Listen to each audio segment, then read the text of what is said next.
Hi friends, എല്ലാവർക്കും ഹന്നാസ് റെസിപ്പീസിലേക്ക് സ്വാഗതം.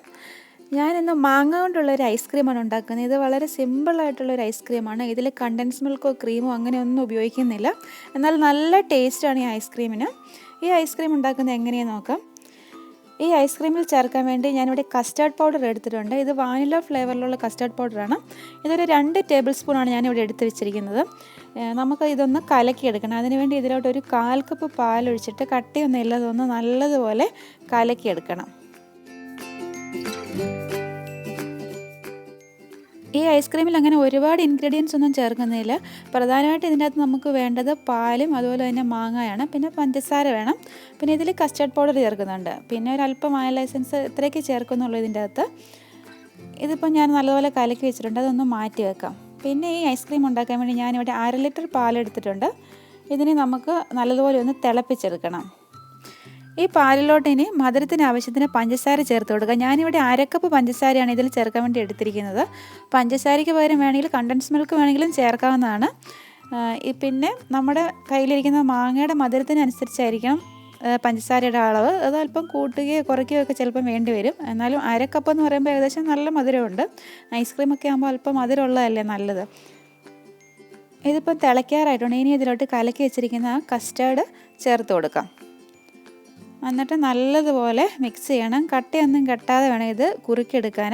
ഇത് ഒരുപാട് കട്ടിയൊന്നും ആകത്തില്ല. ഇപ്പോൾ 2 ടേബിൾ സ്പൂൺ കസ്റ്റർഡ് പൗഡറല്ലേ നമ്മളിതിൽ ചേർക്കുന്നുള്ളൂ. എന്നാൽ അത്യാവശ്യം ഒരു തിക്നെസ് ഇതിന് ഉണ്ടാകുകയും ചെയ്യും.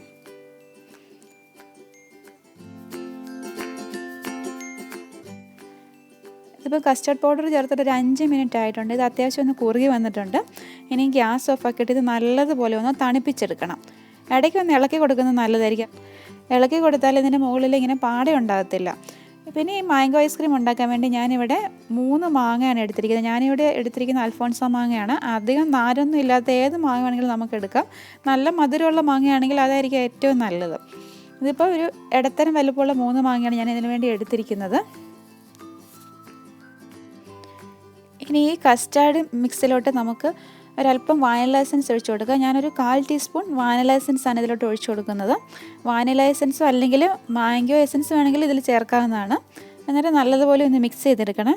പിന്നെ അതുപോലെ തന്നെ ഈ മാംഗോ ഐസ്ക്രീമിന് ഒരു കളർ കിട്ടുന്നതിന് വേണ്ടി ഞാൻ ഇതിലോട്ട് ഒരു 2 തുള്ളി യെല്ലോ കളർ ചേർത്ത് കൊടുക്കുന്നുണ്ട്. യെല്ലോ ഫുഡ് കളറാണ് ചേർത്ത് കൊടുക്കുന്നത്.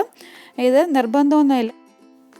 ഫോട്ടോ ഒക്കെ എടുക്കുമ്പോൾ ഒരു ഭംഗി കിട്ടുന്നതിന് വേണ്ടി മാത്രമാണ് ഞാനിതിൽ കളർ ചേർത്ത് കൊടുക്കുന്നത്. നിങ്ങൾക്കത് വേണമെങ്കിൽ ഒഴിവാക്കാവുന്നതാണ്. അതും കൂടി ചേർത്തിട്ട് നല്ലതുപോലെ ഒന്ന് മിക്സ് ചെയ്തെടുക്കണം.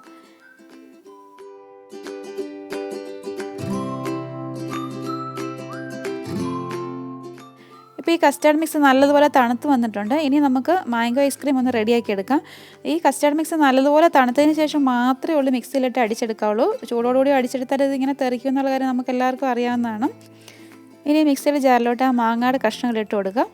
എന്നിട്ട് ഇത് നല്ലതുപോലെ ഒന്ന് ക്രഷ് ചെയ്തുകൊണ്ട് വരാം. ഇനിയിപ്പോൾ ഇതിലോട്ട് കസ്റ്റാർഡും കൂടി ചേർത്ത് അടിക്കുകയാണെങ്കിൽ ചിലപ്പോൾ ആ മാങ്ങയുടെ കഷ്ണങ്ങളൊന്നും അത്ര നല്ലതുപോലെ അരഞ്ഞ് കിട്ടത്തില്ല. അതുകൊണ്ട് ആദ്യം മാങ്ങ മാത്രം ഒന്ന് ചെറുതായിട്ട് ബ്ലെൻഡ് ചെയ്യുന്നത് നല്ലതായിരിക്കും.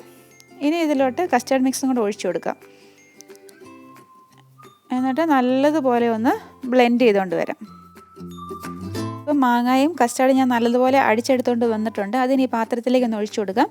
ഞാനിപ്പോൾ ഈ പാത്രത്തിൽ വെച്ചാണ് ഐസ്ക്രീം സെറ്റ് ചെയ്യാൻ പോകുന്നത്.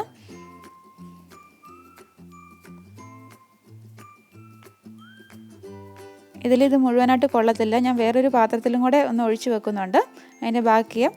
ഇനി നല്ലതുപോലെ അടച്ചിട്ട് ഫ്രീസറിൽ വെച്ച് നമുക്ക് സെറ്റ് ചെയ്തെടുക്കണം. ഈ മാങ്ങ ഐസ്ക്രീം സെറ്റ് ചെയ്യാൻ വേണ്ടി ഏകദേശം ഒരു 6 മുതൽ 8 മണിക്കൂർ വരെ എടുക്കും. എന്നാലും ഇടയ്ക്ക് ഒരു 2 മണിക്കൂറിന് ശേഷം ഇതൊന്ന് പുറത്തെടുത്തിട്ട് ഒന്നും കൂടി മിക്സിയിലിട്ടിട്ട് ഒന്ന് ബീറ്റ് ചെയ്ത് വെക്കുന്നത് നല്ലതായിരിക്കും. അങ്ങനെ ചെയ്യുവാണെങ്കിൽ ഐസ്ക്രീം നല്ല സ്മൂത്തായിട്ട് കിട്ടും. അങ്ങനെ 1-2 പ്രാവശ്യം ചെയ്യുന്നത് നല്ലതായിരിക്കും. അല്ലെങ്കിൽ ഐസ്ക്രീം ഭയങ്കര കട്ടിയായിട്ട് മാറാൻ ചാൻസ് ഉണ്ട്. ഇതിനി ഫ്രീസറിൽ വെച്ചൊന്ന് സെറ്റ് ചെയ്തെടുക്കാം. അതുപോലെ തന്നെ ബാക്കിയുള്ളത് ഇവിടെ ഞാനൊരു ചെറിയ പാത്രത്തിലോട്ടൊന്ന് ഒഴിച്ച് വെക്കുകയാണ്. അതും നല്ലതുപോലെ അടച്ചിട്ട് ഫ്രീസറിൽ വെച്ച് നമുക്ക് സെറ്റ് ചെയ്തെടുക്കണം. ഇതിപ്പോൾ 2 മണിക്കൂർ കഴിഞ്ഞതിന് ശേഷം ഞാൻ ഈ ഐസ്ക്രീം ഒന്ന് പുറത്തെടുത്തിരിക്കുകയാണ്. ഇതങ്ങനെ ഒത്തിരി അങ്ങ് സെറ്റായിട്ടൊന്നുമില്ല, അല്പം സ്മൂത്തായിട്ട് തന്നെയാണ് ഇരിക്കുന്നത്. കണ്ടോ? ഇതിനെ മിക്സിയിലോട്ടിട്ടിട്ട് നമുക്കൊന്ന് ബീറ്റ് ചെയ്തെടുക്കാം.